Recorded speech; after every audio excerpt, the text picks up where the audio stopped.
Albay Health Office naglunsad ng mas pinaigting na kampanya laban sa tumataas na kaso ng dengue. Para sa detalye ng balita, nasa linya Mega Patrol number 25, Lea Lolo.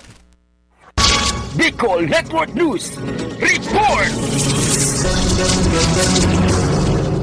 Naglansad ang Provincial Health Office ng Albay ng mas pinaigting na mahakbang upang labanan ang pagtaas ng kaso ng dengue sa lalawigan.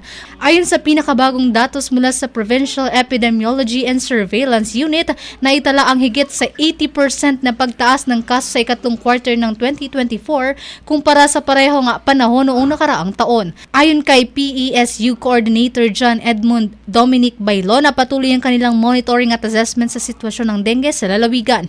Nagbigay sila ng technical support at nagsagawa ng mga pagsasanay para sa sanitation officer sa iba't ibang barangay upang mas mapabuti ang kanilang pagtugon sa problema. Dahil sa papalapit na tagulan, nagbigay din ang PESU sa kahalagahan ng pagkakaroon ng malinis na kapaligiran at pag-iwas sa stagnant water. Nagsagawa rin sila ng isang misting operations at namahagi ng mga gamot sa mga lokal na pamahalaan bilang bahagi ng kanilang preventive measures. Samantala, ang mga hakbang na ito ay bahagi ng mas malawak na kampanya ng PHO na hindi lamang tututok sa pagtugon sa kasalukuyang outbreak, kundi pati na rin sa paglikha ng mas matibay na sistema ng pag-monitor at edukasyon para sa komunidad.